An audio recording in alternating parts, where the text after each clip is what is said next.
começou muito cedo na rádio, com 16 anos.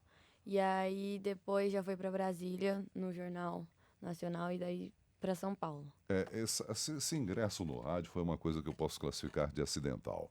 Eu era um garotão, estava cursando o ginásio marista em Santa Catarina, em Criciúma, e de repente foi num velório de um tio meu que meu pai me apresentou a um primo que era dono da emissora local, dizendo: Ó, esse é o meu filho caçula. E eu troquei algumas palavras com esse meu tio, e ele falou: Você tem uma voz boa, por que você não vai lá na rádio fazer um teste? Fui. Assim, sem compromisso, eu nunca tinha sonhado que trabalharia em rádio ou coisa parecida como um jovem, né? Meu sonho era ser um piloto de caça ou coisa parecida, tentar uma carreira através da aeronáutica, ou então me tornar um engenheiro eletrônico, que a eletrônica sempre foi uma coisa que me fascinou muito.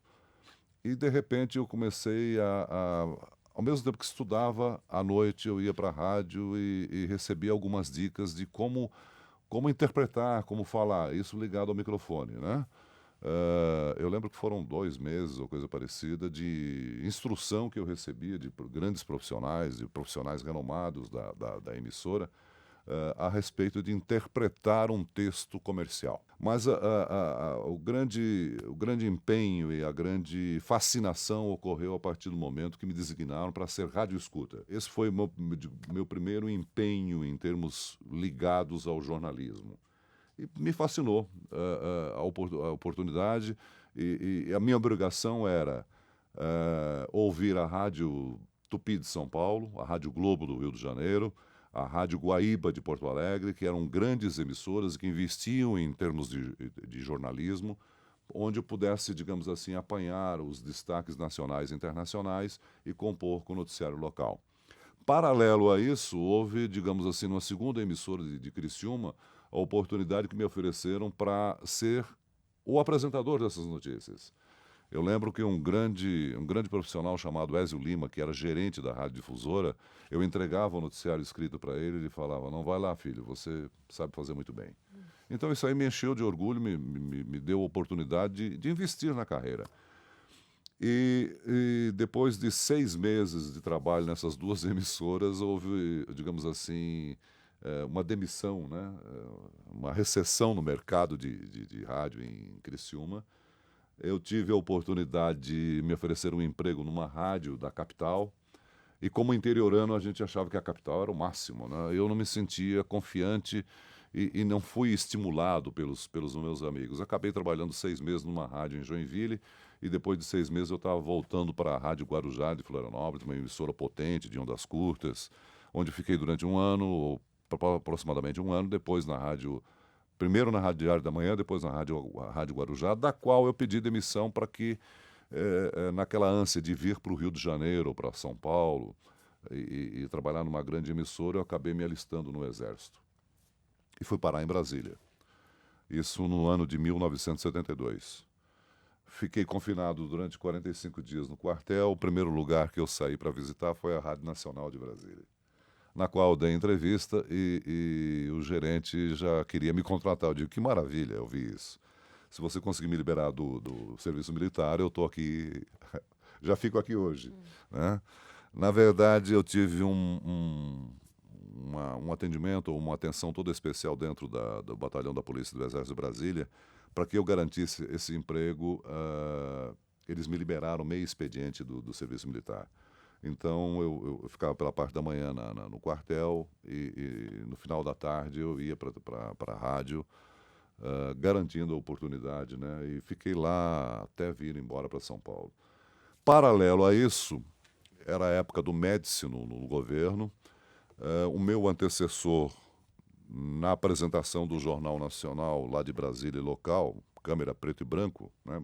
Basta lembrar que o surgimento da TV a cores foi em 1972, né?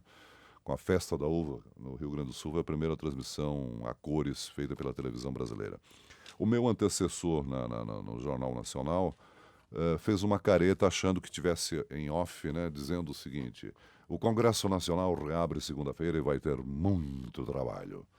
E aí a presidência da República não gostou dessa encenação ou dessa interpretação e fez uma crítica, né? E aí a Globo resolveu demitir ou alocar o profissional num outro trabalho.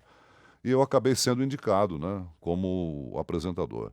Contraste nessa época muito grande, porque Cid Moreira e Sérgio Chapelin, que eram os apresentadores no Rio de Janeiro, usavam uma vasta cabeleira, que era moda na época, tipo quase os argentinos, né? Maior do que a pelo Henry. E eu, um jovem de 18 anos, completando 18 anos, com cabelo de reco, né, de soldado. Ou de sargento, porque eu consegui uma autorização especial a partir do momento que eu fui liberado para trabalhar na televisão. Eu consegui uma autorização especial para usar um cabelo um pouquinho um pouquinho maior. Isso foi o início da carreira na televisão.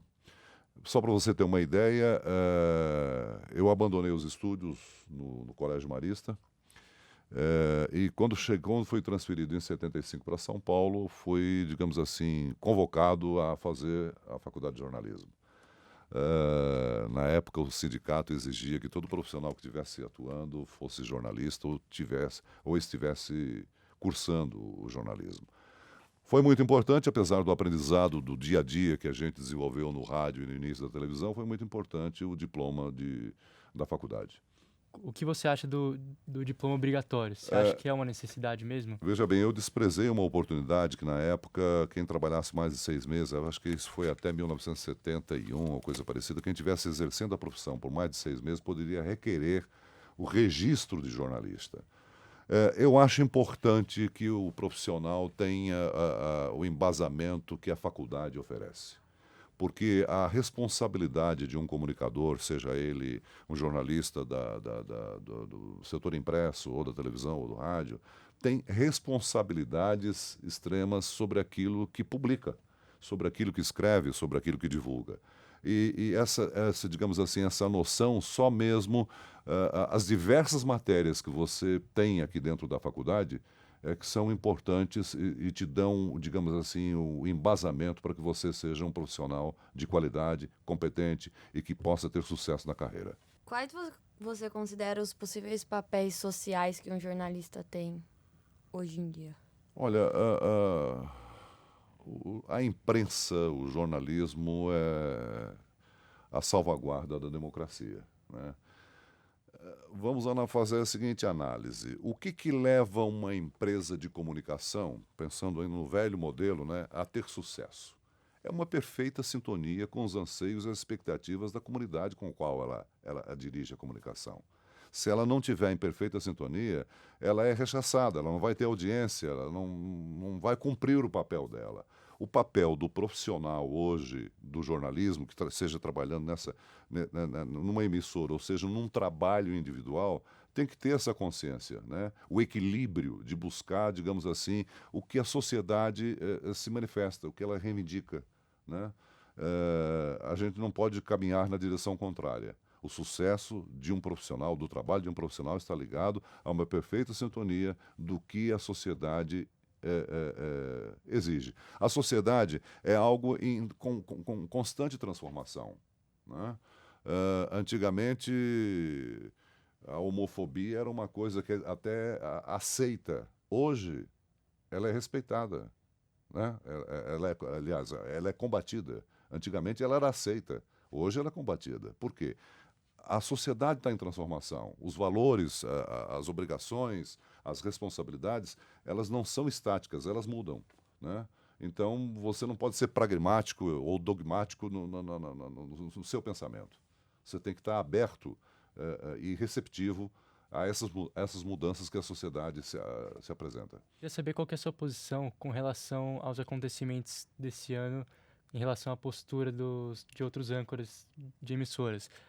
Ainda há espaço para opinião dentro do telejornal?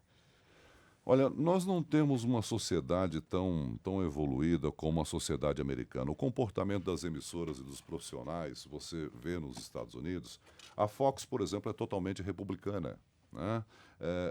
Determinados profissionais defendem abertamente seu posicionamento político. A sociedade americana está num outro patamar, né? Nós recentemente conseguimos evoluir aí, combater uma grande parcela do público que era analfabeto, né? Nós tínhamos uma responsabilidade alguns anos atrás na Globo, que era hegemônica em termos de audiência, daquilo que a gente publicava, porque a grande parcela, uma grande parcela da sociedade brasileira se abastecia de informação através da televisão. Era o veículo, que eles não sabiam ler, a televisão exercia um papel muito importante no que diz respeito à formação das pessoas. Agora, em assuntos polêmicos, é difícil você agradar a todo mundo e se expor, né? Porque numa situação dessa, você pode, digamos assim, derrubar o patrimônio que você construiu em termos de credibilidade, de isenção, né? Que o público te deposita, te acredita, né? Eu, particularmente, tomo muito cuidado para não ferir sensibilidade, né? Eu acho o seguinte: é papel do profissional repassar a informação, repassar o fato. Agora, juízo, quem faz é cada um que está te assistindo, que está te vendo. Para aquelas pessoas que já estão trabalhando, fazendo reportagens e sonham com o cargo de um âncora, um apresentador, qual você acha que seriam os passos que eles deveriam seguir? Os requisitos para você ocupar a bancada: primeiro, simpatia, né? Por quê? Se você não agradar o telespectador, ele tem um controle remoto, ele é um ditador, ele muda de canal imediatamente. O segundo estágio é você provocar a empatia. O que é a empatia? É quando o telespectador ele começa a transportar o sentimento dele para o trabalho do apresentador. Isso seja em relação ao comportamento dele, à entonação, à expressão facial frente a uma determinada notícia, que ele diz assim: pô, o cara ficou chateado com a informação, ele ficou alegre, ele não gostou. Isso você começa a construir a partir da sua interpretação, seja ela vocal ou visual. E com o passar do tempo você entra naquela faixa chamado carisma, né? É quando a pessoa que lhe é simpática diz assim: não, o Celso ou fulano de tal, eu ponho a mão no fogo por ele, tá? Então, são estágios que você constrói. O que precisa? Você ter, digamos assim, uma continuidade, uma credibilidade que você só constrói através de algum tempo, né, no exercício da profissão. Obrigada, então, Celso. É só isso. A gente queria fechar com essas dicas. Maravilha. Não, eu só tenho que cumprimentar a ESPM pelo que vocês estão trabalhando e pelo que eu tenho de conhecimento, né, pela qualidade do jornalismo e oportunidade que está sendo oferecido a vocês jovens. E eu acho que a faculdade tem essa oportunidade de, com a experiência dos professores, né, passar um pouco do que é a evolução desse tempo com essas novas ferramentas que vocês têm para trabalhar.